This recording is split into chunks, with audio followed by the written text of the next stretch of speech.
আগামী ১০ কর্মদিবসের মাঝে সকল বিচার বিভাগীয় কর্মকর্তা ও তাদের পরিবারের সদস্যদের দেশে বিদেশে অবস্থিত স্থাবর অস্থাবর সম্পত্তির হিসাব বিবরণী দাখিল করার নির্দেশ দেওয়া হয়েছে। আজ বুধবার সচিবালয়ে আয়োজিত এক সংবাদ সম্মেলনের আইন, বিচার ও সংসদ বিষয়ক উপদেষ্টা ডক্টর আসিফ নজরুল একথা জানিয়েছেন। তিনি বলেন, সুপ্রিম কোর্টের সাথে পরামর্শক্রমে এ নির্দেশ দেওয়া হয়েছে। আমরা এমন একজন মাননীয় প্রধান বিচারপতি পেয়েছি যিনি অক্সফোর্ড থেকে পড়াশোনা করেছেন, টাফট ইউনিভার্সিটি থেকে পিএইচডি করেছেন।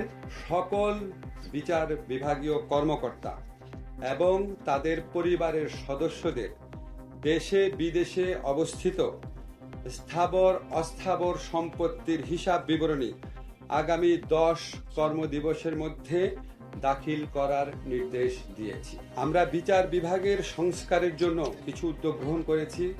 অল্প সময় এর মধ্যে আমরা মাননীয় প্রধান বিচারপতি সহ আপিল বিভাগে বিচারপতি নিয়োগ দেওয়ার ক্ষেত্রে আইন মন্ত্রণালয়কে যে সহযোগিতামূলক কার্যক্রম করতে হয় সেটা আমরা সম্পন্ন করেছি। আপনারা দেখেছেন অতি দ্রুত আমাদের প্রধান বিচারপতি এবং আপিল বিভাগে যারা বিচারপতি আছেন, মাননীয় প্রধান বিচারপতি ওনাদের নিয়োগ হয়েছে। সারা দেশ থেকে আমরা প্রশংসা পাচ্ছি।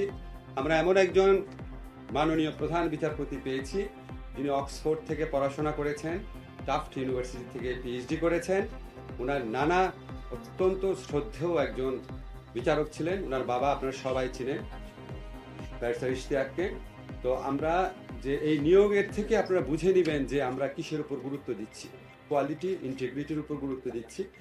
যারা আপিল বিভাগে মাননীয় বিচারপতি আছেন আপনারা সবাই ওনাদের সম্পর্কে অবহিত আছেন। এটা আমরা খুব আনন্দের সাথে বলছি, কারণ আপনারা আগে যারা প্রধান বিচারপতি আছে ওনাদের সিভি আছে আর আমাদের এখন যে প্রধান বিচারপতি আছে এটা কম্পেয়ার করলে বুঝতে পারবেন আমরা কিসের উপর জোর দিচ্ছি।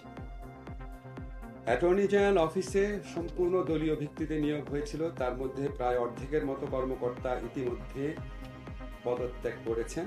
সেখানে আমরা বেশ কিছু নতুন আইন কর্মকর্তা নিয়োগ দিয়েছি।